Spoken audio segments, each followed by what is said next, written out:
अगर आपका शरीर नहीं है तो आत्मा कुछ अनुभव नहीं करेगी। परमात्मा निराकार है। आप जब भी उसे सच्चे दिल से बुलाओगे वो वहां हाजिर हो जाए। इस प्रकृति के अंदर आकर ही ये कार्य, ये विकार पैदा होंगे। आत्मा ही इस शरीर में कर्मों रूपी खेती करती है। जो भी कर्म करेगी उसका फल उसे भोगना पड़ेगा। तो आगे अर्जुन ने पूछा, हे प्रभु, प्रकृति किसे कहते हैं? पुरुष किसे कहते हैं? किसको क्षेत्र और क्षेत्रज्ञ कहते हैं? ज्ञान और क्षेत्र किसे कहते हैं? तो आगे श्री कृष्ण जी ने जवाब दिया, यह शरीर क्षेत्र है और इसको जानने वाले को क्षेत्रज्ञ कहते हैं। इसका भावार्थ हमें समझाएं। हाँ जी, तो यहाँ पर ये बताया है कि ये जो शरीर है हमारा, इसको क्षेत्र कहा जाता है। और आत्मा जो इस शरीर द्वारा कार्य करवा रही है उसको क्षेत्रज्ञ कहा जाता है, क्योंकि आत्मा ही इस शरीर में कर्मों रूपी खेती करती है। जो भी कर्म करेगी उसका फल उसे भोगना पड़ेगा, क्योंकि आत्मा कर्म करवा रही है इस शरीर रूपी क्षेत्र द्वारा। हाँ जी। इसीलिए आत्मा को क्षेत्रज्ञ कहा जाता जी। है। तो आगे बताया, प्रकृति के 5 महाभूत तथा सूक्ष्म शरीर की शक्तियां मूल है, जो इच्छा, द्वेष, सुख दुख, चैतन्यता, स्थूल देह क्षेत्र के साथ ही आत्मा अनुभव करती है। इसका भाई जी अर्थ समझाएं। तो यहाँ ये समझाया है स्थूल शरीर जी। वो 5 तत्वों से बना है। और जो हमारा सूक्ष्म शरीर है वो है मन बुद्धि संस्कार, जो आत्मा के पार्ट्स हैं। जी। तो जब ये इकट्ठे होते हैं तभी आत्मा इस शरीर द्वारा कार्य करवाती हाँ है। जी। आगे 10 इंद्रियां, 5 ज्ञान इंद्रियां और 5 कर्मेंद्रियां। तो 5 सेंसेस, जैसे आंख, नाक, कान, कान, जीवा और आपकी आँख, स्किन। स्किन। तो इन 5 कर्मेंद्रियों द्वारा हमारी सूक्ष्म कर्मेंद्रियां कार्य करवाती हैं। जी। और आत्मा जब इस शरीर में होती है तभी वो सुख दुख का अनुभव करती है। अगर आपका शरीर नहीं है तो आत्मा कुछ अनुभव नहीं करेगी। जैसे एक डेड बॉडी पड़ी है, आप उसके कोई भी इंजेक्शन लगा दो उसको कुछ फील नहीं कुछ होगा। फीलिंग नहीं। और जब आत्मा शरीर में है, हल्का सा टच भी हो हम्म। तो सेंसेशन आएगी। जी। तो हम सबको उस परमात्मा पिता की याद से आत्मा को इन 5 कर्मेंद्रियों का मालिक बनाना है। हाँ जी। इसलिए आपने देखा भी होगा 5 घोड़ों को, तब हमें उन घोड़ों पर लगाम डालनी है, मीन्स उनको अपने कंट्रोल में लेना है।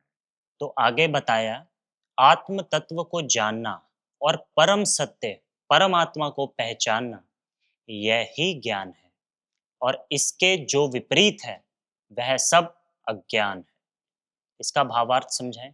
देखो आज के टाइम दुनिया में कितनी नॉलेज हो चुकी है, कितना ज्ञान इकट्ठा हो चुका है, पर सबसे बड़ी प्रॉब्लम क्या है? मन को शांति नहीं मिलती। जी। तो सांसारिक ज्ञान से मन को शांति नहीं मिलती।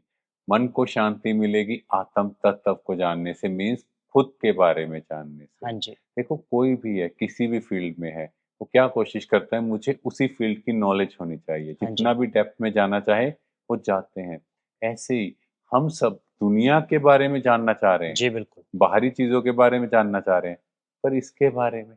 और जब तक हम खुद को नहीं जानते उस परमात्मा को नहीं जानेंगे और शांति का अनुभव नहीं कर जी पाएंगे। इसलिए बिल्कुल। सबसे इम्पोर्टेंट है खुद के बारे में जानना। इसीलिए कहा जाता है स्पिरिचुअलिटी, स्पिरिट विद इन, अपने अंदर की आत्मा को जानना। जी। और कभी कभी लोग बोलते हैं अपनी अंदर आत्मा की आवाज सुनो, मीन्स अंदर जो है। अंदर डीप। यस। और अंतर मुक्ता मीन्स बाह्य मुक्ता में, मतलब हम बात कर रहे हैं बार बार बाहर की बातें, फलाना ऐसा ये ऐसा, उसकी बजाय अंतर्मुखी सदा सुखी, मीन्स अंदर भी तो देखो। हमारे भीतर बहुत गहरे राज हैं। यस। तो जब हम खुद को जानेंगे तभी हम इन चीजों को जान पाएंगे। जी। तो आगे कहा गया, वह सब ओर से हाथ पैर वाला, सब और नेत्र सिर और मुख वाला, सब ओर से क्षेत्र वाला है। वह संसार में सब जगह जा सकता है। इंद्रियों के विषयों को वह जानने वाला है, पर इंद्रियों से रहित है। निर्गुण है, पर गुणों को भोगने वाला है। इसका भावार्थ भाई जी समझाएं। तो यहाँ ये समझाया कि परमात्मा निराकार है। आप जब भी उसे सच्चे दिल से बुलाओगे, वो वहाँ हाज़िर हो जाएगा। हाँ जी, 1 सेकंड से भी कम टाइम लगेगा उन्हें जहाँ आप बुलाओगे, वहाँ आने में। क्योंकि परमात्मा को किसी साधन की ज़रूरत नहीं है, क्योंकि परमात्मा प्रकृति के गुणों के प्रभाव से परे है। जी, यहाँ के जो नियम हैं इस संसार के, वो परमात्मा पर लागू नहीं होते। तो इसीलिए जब भी कोई बात है, परमात्मा से करें। हाँ जी। तो आगे बताया, समस्त भूतों का पालन, नाश और उत्पन्न करने वाला वही ये है। भाई जी इसका भावार्थ समझाएं? हाँ जी, तो यहाँ ये समझना है कि परमात्मा भी, जो ये सृष्टि परिवर्तन का कार्य है, वो ब्रह्मा, विष्णु और महेश द्वारा करते हैं। जी, इसीलिए गायन है, ब्रह्मा द्वारा स्थापना, विष्णु द्वारा पालना और शंकर द्वारा विनाश। जी, तो स्थापना किसकी? तो ब्रह्मा द्वारा दैवी दुनिया की स्थापना, विष्णु जी द्वारा उस दुनिया की पालना और शंकर जी द्वारा विनाश, अपने पुराने नेचर संस्कारों का भी हमें विनाश करना है। हाँ और जी, गायन भी है, ब्रह्मा देवताय नमः, विष्णु देवताय नमः और शंकर देवताय नमः। जी। तो यहाँ ये समझना है कि परमात्मा ही इन सब कार्यों को करने के निमित्त है। हाँ जी, वह अंधकार से परे ज्योतिष्मान पदार्थों को ज्योति देता है। तो भाई जी इसका अर्थ समझाएं? तो परमात्म ज्योति ही हम आत्माओं के अंदर के अंधकार को खत्म कर देती है, क्योंकि आत्मा की ज्योति अगर हम कहें तो एक तरह से बुझी हुई है, जी, उस पर इतनी लेयर्स चढ़ चुकी हैं विकारों की। तो परमात्म ज्योति जब आकर हमें आत्मा का ज्ञान देती है, तो यहाँ की ज्योत जग जाती है। तो आगे बताया, प्रकृति और पुरुष दोनों ही अनादि हैं। विकारों और गुणों की उत्पत्ति प्रकृति से हुई है। कार्य और कारण को प्रकृति उत्पन्न करती है और पुरुष सुख और दुख भोगता है। प्रकृति में पुरुष रहता है। इसका भावार्थ भाई जी समझाएं? यहाँ ये समझाया है कि प्रकृति और पुरुष दोनों अनादि काल से चलते आ रहे हाँ हैं। जी, इस ड्रामा का ना कोई बिगिनिंग है ना एंड है, ये ऑलवेज चलते जाएंगे। जी, और आगे बताया, जैसी आत्मा इस शरीर में प्रवेश करती है और हम बॉडी कॉन्शियसनेस में आते हैं, तभी ये विकार उत्पन्न होते हैं। जी बिल्कुल। क्योंकि जब तक हम बॉडी कॉन्शियसनेस में नहीं आते, तब तक हमारे अंदर विकार पैदा नहीं होते। हाँ जी, बॉडी कॉन्शियसनेस से इन विकारों की उत्पत्ति का कारण है। जी बिल्कुल। मीन्स इस प्रकृति के अंदर आकर ही ये कार्य, ये विकार पैदा होंगे। और जो भी इस शरीर में हलचल होती है, उसी अनुसार आत्मा ही सुख दुख भोगती है, क्योंकि शरीर के अंदर कुछ भी हुआ, उसकी फीलिंग कहाँ आएगी? आत्मा में। जी, इसीलिए कई बार हम कहते हैं, मेरे शरीर में यहाँ पेन हो रहा है, शरीर में, बॉडी में पेन है, पर फील किसको हो रहा है? आत्मा को। आत्मा को। तो आत्मा ही इन शरीर द्वारा अपने पाप कर्मों का भी भुगतान करती है। हाँ जी। तो आगे बताया, पुरुष प्रकृति के गुणों का उपभोग करता है, तदनुसार उत्तम तथा अधम योनि में जन्म लेता है। इसका भावार्थ भाई जी समझाएं? तो मैं आत्मा जब इस शरीर में प्रवेश करती हूँ, तो मैं बनती हूँ जीव आत्मा और 3 प्रकार के गुण धारण करती हूँ।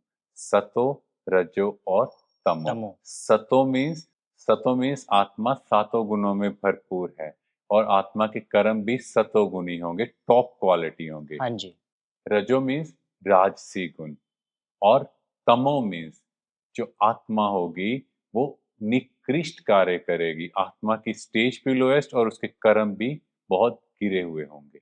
तो आगे बताया, जैसे आकाश सर्वव्यापी होने पर भी किसी से मिलता नहीं, उसी भांति देह में सर्वव्यापी आत्मा भी इससे लिप्त नहीं होता।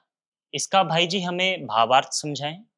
यहाँ ये समझना है कि आत्मा एक अलग आइडेंटिटी है, जी, शरीर नाशवान है और आत्मा की सत्ता हमेशा अलग रहेगी। हाँ जी, बट आज के टाइम हम बात करें, तो हम ये भूल गए हैं कि हम आत्मा हैं।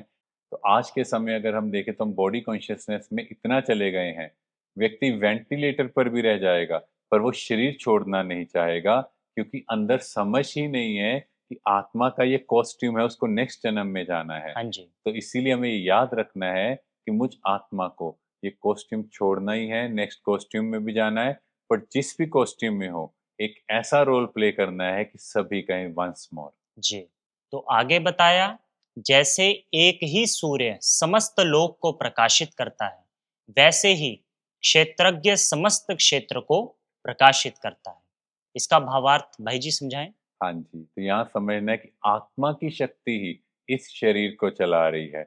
अगर आत्मा नहीं है, तो इस शरीर की कोई वैल्यू नहीं। इसीलिए आप देखते होंगे जैसे ही आत्मा शरीर छोड़ती है, हम उसे कहते हैं इस बॉडी को उठाओ, उसमें से स्मेल आना स्टार्ट हो जाता हाँ है, जी। बॉडी ठंडी होनी स्टार्ट हो जाती है, उसको स्पेशल टेम्परेचर में रखा जाता है, जी। उसकी कोई वैल्यू नहीं रहती। इवन किसी ने अपनी बॉडी डोनेट भी करनी है, तो भी इमीडिएटली एक्शन लेना पड़ता है ताकि उसके बॉडी के ऑर्गन प्रिजर्व किए जाएँ। हाँ जी।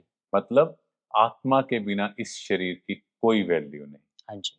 शुक्रिया भाई जी। Thank you. दोस्तों, इस शरीर की वैल्यू तब तक है जब तक उसमें आत्मा है, और जब आत्मा चली गई तो इस शरीर की कोई वैल्यू नहीं। इसलिए भाइयों और बहनों, अपने कर्मों को श्रेष्ठ बनाना है। जब हम इस संसार से चले जाएं, तब भी लोग हमें याद करते रहें।